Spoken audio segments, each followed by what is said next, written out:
আসসালামু আলাইকুম। After a very long time আজকে হচ্ছে যে আমার 30 ডেজ সিরিজের ২৩তম দিনের ভিডিও বানাচ্ছি। আহ, আমি অলরেডি ক্যাম্পাসে চলে আসছি। আমার হল হচ্ছে একটু পিছনে। এইটা হচ্ছে যে আমাদের ক্যাফে। সবার জানা উচিত জিনিসটা।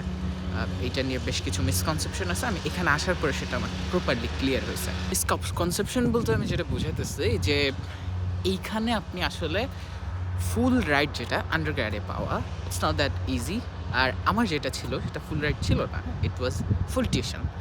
অ্যান্ড এইখানে কাহিনী হচ্ছে যে এখানে থাকা খাওয়ার যে খরচটা আছে সেটা আসলে আপনি এইখানের আশেপাশের যেই জব আছে বা এভরিথিং এটা দিয়ে ম্যানেজ করা ইটস কোয়াইট ইম্পসিবল।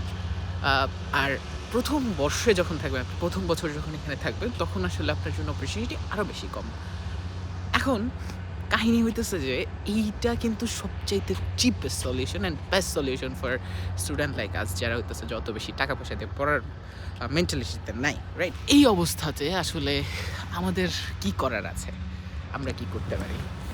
সো আমরা যেটা করতে পারি সেটা হইতেছে যে আমাদের বেস্টটা ট্রাই করতে পারি। এখন লাইক এইখানের কালচার শক, কালচারাল জিনিসপত্র সব কিছু মিলায় এইটা কয়জন মানুষ করতে পারে বা কয়জন সাস্টেইন করতে পারে, এটা একটা বিষয় আর কি। তো আমি কেন প্রথমেই আপনাদেরকে অনেক বেশি বিলাসবহুল জীবন এখানে না দেখায় কেন এই বিষয়ে আলোচনা করতেছি, আমি নিজেও এই ডিসিশনটা আমার নিতে হবে যে how I am gonna manage everything.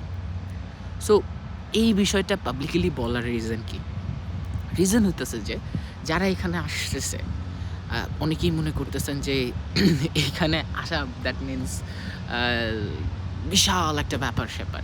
Obviously বিশাল একটা অপরচুনিটি এটা। এখান থেকে ডিগ্রি নিয়ে যারা বের হইতেছে, যারা গ্র্যাজুয়েট করতেছে, তারা লাইফে খুবই ভালো করবে এবং অনেক আগায় থাকে তারা।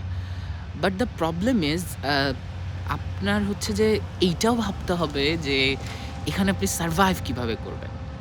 সো এই তো ওভারঅল সব কিছু মিলায় আমিও একটু এখনও কনফিউজড আছি যে কীভাবে কী হবে। কারণ those who are from Bangladesh, তাদের জন্য এইখানের কারেন্সি মিলায়ে ফাইন্যান্স ম্যানেজ করা ইটস খুবই হার্ড। এইটা হচ্ছে যে বাস্তবতা। তো যাই হোক, যারাই এর আগে পরে পড়াশোনা করেছেন, এখানে এসেছেন, তারা এই জিনিসটা ভালোভাবে জানেন। বাট এইটা খুব সুন্দরভাবে ক্লারিফাই কেউ করে নাই। সবাই এটাকে আমি দেখছি যে এড়ায় গেছে, যারাই এখন ইন্ডাস্ট্রিতে কাজ করতেছেন এই এডুকেশন নিয়ে।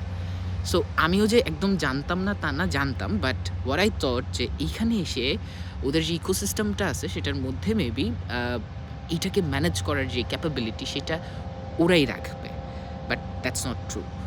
আপনার নিজের মতো করে এখানে এসে নিজের মতো করে ম্যানেজ করতে হবে, রাইট? আর ফার্স্ট ইয়ার স্টুডেন্টের জন্য ওদের যে ইকোসিস্টেম সেটা অত ভালোভাবে হচ্ছে যে সেটাকে এন্ডোর্স করে না।